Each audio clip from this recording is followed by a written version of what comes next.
മായേ, നീ കരയുകയാണോ? എന്നോടെങ്കിലും സത്യം പറയടി. ശ്രുതി, ഫസ്റ്റ് ഓഫ് ഓൾ ഞാൻ മായ അല്ല, മഹതി. മഹതി എന്നെ 8 മാസമായിട്ട് എന്റെ ഭർത്താവ് സെക്ഷലി ടോർച്ചർ ചെയ്യുമ്പോ ചുറ്റുക കൊണ്ട് ഞാൻ അടിച്ചു. അത്രേ ഉള്ളൂ. മായ അങ്ങനെ പറയല്ലേ, പേടിയാകുക. മായ അന്ന് തന്നെ ആക്സിഡന്റിൽ മരിച്ചുപോയി.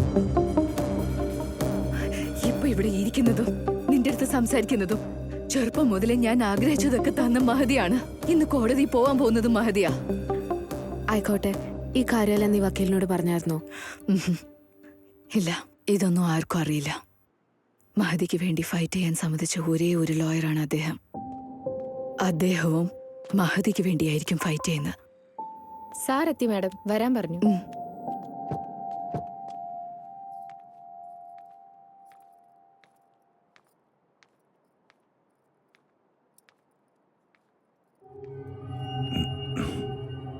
നീ ഒന്നോർത്ത് വിഷമിക്കണ്ട. ആ മായ ഒരു പക്ഷെ മർഡർ കേസ് കൊടുത്തിരുന്നെങ്കിൽ ജയിക്കായിരുന്നു. ആ CCTV ഫുട്ടേജ് കാണിച്ച് മാരിറ്റൽ റേപ്പ് കേസാണ് കൊടുത്തിരിക്കുന്നത്. മാരിറ്റൽ റേപ്പ് കേസ് ഒന്നും ഇതുവരെ ലീഗലൈസ് ആയിട്ടില്ല. പേടിക്കണ്ട, കേസ് മുഴുവനും ഇങ്ങനെ നമ്മുടെ സൈഡിലേക്ക് തിരിക്കും.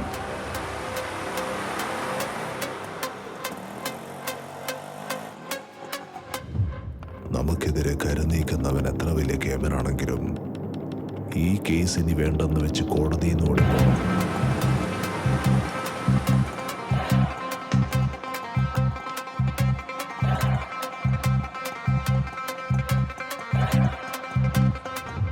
അവൻ എന്നെ കുറിച്ച് ശരിക്കറിയാതെയാണ് വാദിക്കാൻ എത്തുന്നത്. അവന്റെ ഓരോ ചോദ്യങ്ങൾക്കും ഞാൻ 2 ഉത്തരം കൊടുത്തവനെ പൂട്ടുന്നത് കണ്ടു. അവൻ വലിയ പുലിയാണെന്ന മായ വിചാരിച്ചേക്കുന്നത്.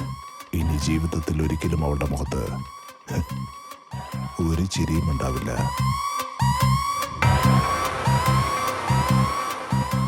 ഇത്രയും കാലം ഞാൻ ആർക്കൊക്കെയോ വേണ്ടി വാദിച്ചിട്ടുണ്ട്. ഇപ്പോ എന്റെ സുഹൃത്തിന്റെ മകന് വേണ്ടി വാദിക്കുന്നു.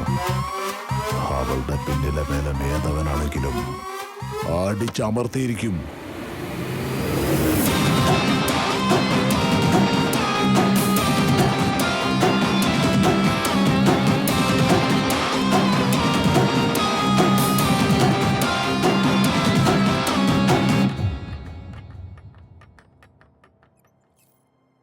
ഒരുപാട് കാലമായിട്ട് അദ്ദേഹം എന്നെ ടോർച്ചർ ചെയ്യാണ് സാർ.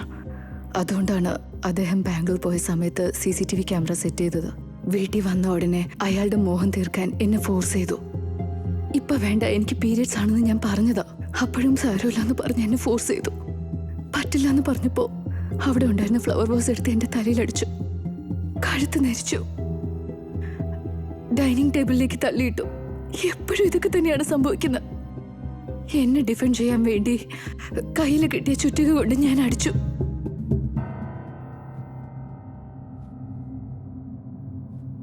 മതി madam, you may leave now. കണ്ടില്ലേ യുവർ ഓണർ, സെക്ഷൽ പോവട്ടായ രാജ്കുമാർ അയാളുടെ പഠിപ്പും സംസ്കാരവും നമുക്ക് കാണിച്ചു തന്നു യുവർ ഓണർ. സ്വന്തം ഭാര്യയുടെ ആരോഗ്യസ്ഥിതി പോലും മനസ്സിലാക്കാതെ അവളെ കിടപ്പറയിലേക്ക് വലിച്ചിഴച്ചിരിക്കുന്നു. ഇത് ശരിക്കും നാണം കെട്ട കാര്യമാണ്. അതുകൊണ്ടാണ് your honour rape, unnatural sex, attempt murder എന്നെല്ലാം ചേർത്ത് കഠിനമായ ശിക്ഷ നൽകണമെന്ന് കോടതിയോട് അഭ്യർത്ഥിച്ചത്. ഒബ്ജെക്ഷൻ. സംഗതി കഴിഞ്ഞോ സാറേ? ഇനി അതല്ലാതെ ഈ please like, share and subscribe എന്നൊക്കെ വല്ലതും പറയാനുണ്ടോ? Order order order.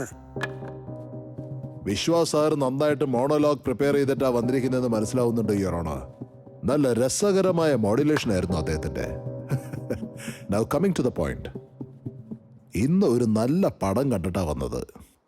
അതായത് മായ TVയില് മഹതി മാഡം തന്നെ ഡയറക്റ്റ് ചെയ്ത അടിപൊളി ഒരു ഡബിംഗ് പടം, ശ്രീ ലക്ഷ്മി ഗണപതി ഫിലിംസ്. ഊമ ഭാഷയിൽ നിന്ന് മലയാളത്തിലേക്ക് നല്ല അടിപൊളിയായിട്ട് ഡബിംഗ് ചെയ്തിട്ടുണ്ടായിരുന്നു. പുള്ളിക്കാരി അവിടെ ഇരുന്നുകൊണ്ട് താനാരോ പാടി, ഇദ്ദേഹം ഇവിടെ ഇരുന്നുകൊണ്ട് തന്നാരോ പാടി. ഇതേതോ ഡോക്ടർ ഒരു തമാശ എഴുതിയപ്പോ മെഡിക്കൽ ഷോപ്പുകാരൻ മാത്രം ചിരിച്ചു അത്രേ. അതുപോലുണ്ട് ഈ തമാശ. Good job Mahathi madam. ഡബിംഗിൽ നിങ്ങൾക്ക് നല്ലൊരു ഫ്യൂച്ചർ ഉണ്ട്. My blessings are always with you. ചെവിയിൽ കേട്ട കാര്യം വിശ്വസിക്കാതിരിക്കുമ്പോൾ കണ്ട കാര്യമെങ്കിലും വിശ്വസിക്കണ്ടേ യുവർ ഓണർ? ആ വീഡിയോ കണ്ടാൽ തന്നെ നടന്ന കാര്യം എന്താണെന്ന് വ്യക്തമായിട്ട് മനസ്സിലാവും. മറ്റൊരു കാര്യം കൂടിയുണ്ട് യുവർ ഓണർ. വസിഷ്ഠ സാറിന്റെ ഉള്ളിൽ നല്ലൊരു കൊമേഡിയൻ ഉണ്ട്. സൗണ്ട് എഫക്ട്സ് ഒന്നും ഇല്ലാതെ തന്നെ എല്ലാവരെയും നന്നായിട്ട് ചിരിപ്പിക്കും. കൊള്ളാം. കോമഡിയിൽ നിങ്ങൾക്ക് നല്ല ഫ്യൂച്ചർ ഉണ്ട് സാർ. സൈലൻസ്. മിസ്റ്റർ വസിഷ്ഠൻ,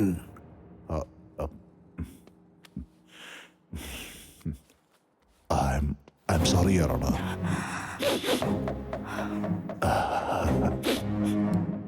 ഇതുവരെ നമ്മൾ കേട്ടത് വേറെ, അവിടെ നടന്ന കാര്യം മറ്റൊന്ന്. Video please. ബാംഗ്ലൂരിൽ നിന്ന് എത്തിയ എന്റെ ക്ലയന്റ് രാജ്കുമാർ പതിവ് പോലെ സ്വന്തം ഭാര്യയെ ആഗ്രഹിച്ച് തലോടാൻ തുടങ്ങി. അയാൾ ഒരു പാവം മനുഷ്യൻ. ഇത്ര അധികം പ്ലാൻ ചെയ്തിട്ട് ഒരു CCTV ക്യാമറ അവിടെ ഫിക്സ് ചെയ്യുന്നുള്ള കാര്യം അയാൾക്ക് അറിയില്ലായിരുന്നു. സ്നേഹം കൊണ്ട് ഒരുപാട് അവളെ ചേർത്ത് പിടിച്ചു. ചുമ്മാ ദേഷ്യം കയറ്റാൻ അവൾ ഒഴിഞ്ഞു മാറുമെന്ന് വിചാരിച്ചു. വീണ്ടും മഹതി അതേപടി ഇയാളുടെ കുടുംബത്തെ പെരുവഴിയിലേക്ക് വലിച്ചടയ്ക്കുമെന്ന് അവൾ ഭീഷണിപ്പെടുത്തി. അവൾ ആ പറഞ്ഞത് എന്റെ ക്ലയന്റ് രാജ്കുമാറിന് തീരെ സഹിച്ചില്ല. ദേഷ്യം കൊണ്ട് ഫ്ലവർ വാസ് എടുത്തടിച്ചു. സ്വയം നിയന്ത്രണത്തിൽ നിന്നുകൊണ്ട് ഇവൾ എന്തിനാണ് ഇങ്ങനെ പെരുമാറുന്നതെന്ന് മനസ്സിലാക്കാൻ ശ്രമിച്ചപ്പോ ചുറ്റികെടുത്ത് ആഞ്ഞ അയാളുടെ തലയിലടിച്ചിരിക്കുന്നു. അയാളുടെ ജോ ലൈൻ ഡാമേജ് ആകുന്ന പോലെ മുഖത്തും അറ്റാക്ക് ചെയ്തു. യുവർ ഓണർ, ഇപ്പൊ എന്റെ ക്ലയന്റ് രാജ്കുമാർ സംസാരിക്കാൻ പറ്റാത്ത ഒരു അവസ്ഥയിലാണുള്ളത്. അതുകൊണ്ട് തന്നെ അദ്ദേഹത്തിന്റെ സ്വന്തം കൈയക്ഷരത്തിൽ എന്താ സംഭവിച്ചതെന്ന് എഴുതിയ ലെറ്റർ ഞാൻ ബഹുമാനപ്പെട്ട കോടതിക്ക് സബ്മിറ്റ് ചെയ്തിട്ടുണ്ട് your honour. Objection your honour. Mahathi dubbing ചെയ്തെന്ന് കുറച്ച് മുന്നേ അദ്ദേഹം കളിയാക്കിയല്ലോ. ഇപ്പൊ ഇദ്ദേഹം എന്തായി ചെയ്യുന്നേ? ശരിക്കും സത്യം ഇതൊന്നും അല്ല യുവർ ഓണർ. ഇന്നെങ്കിലും ഒന്ന് വിട്ടേക്ക് വേണ്ടെന്ന് പറഞ്ഞിട്ട് പോലും കൺട്രോൾ ഇല്ലാതെ രാജ്കുമാർ മഹതിയെ അറ്റാക്ക് ചെയ്യാണ് ഉണ്ടായത്. സ്വന്തം പാർട്ട്ണർ ഒന്ന് വിട്ടേക്കെന്ന് പറഞ്ഞിട്ട് പോലും സെക്ഷുവൽ ഡിസയർ കൺട്രോൾ ചെയ്യാതെ ഫോഴ്സ് ചെയ്യുന്നതിനെ റേപ്പ് എന്ന് തന്നെയാണ് പറയാറുള്ളത് സാർ. ഒരു പക്ഷെ സ്വന്തം ഭാര്യ ആയിരുന്നാലും വേറൊരു പെണ്ണാണെങ്കിലും മോശപ്പെട്ട സ്ത്രീ ആയാൽ കൂടി അത് റേപ്പ് തന്നെയാണ് സാർ. ഇത് ഞാൻ ചുമ്മാ ഉണ്ടാക്കി പറഞ്ഞതല്ല. സിനിമ ഡയലോഗ് എന്നോട് വേണ്ട. ഇത്രയൊക്കെ സംസാരിക്കുന്നതിന് പകരം ആ CCTV ഫുട്ടേജ് ശരിക്കൊന്ന് നോക്കിക്കേ. ഇതിലും നല്ലത് ചിന്താമണി കൊലക്കേസ് എന്ന് സിനിമ കോപ്പി ചെയ്ത് വെച്ചാൽ മതിയായിരുന്നു. വക്കീലിന്റെ സാമർഥ്യം കാണിക്കാൻ. അങ്ങനെ വിചാരിച്ചാൽ നോ മീൻസ് നോ എന്ന് പറഞ്ഞ പടം തന്നെ പെണ്ണെന്ന വാക്കിന് മറ്റൊരു അർത്ഥം കൂടെ ഉണ്ടെന്ന് അതിൽ പറഞ്ഞിട്ടുണ്ട്. ഏതാ വിശ്വസിക്കണ്ടേ? റേപ്പ് എന്ന പദത്തിന് എത്ര ഈസി ആയിട്ടാ നിങ്ങൾ വളച്ചൊടിച്ചേ. റേപ്പ് എന്ന് വെച്ചാൽ എന്താ അർത്ഥം?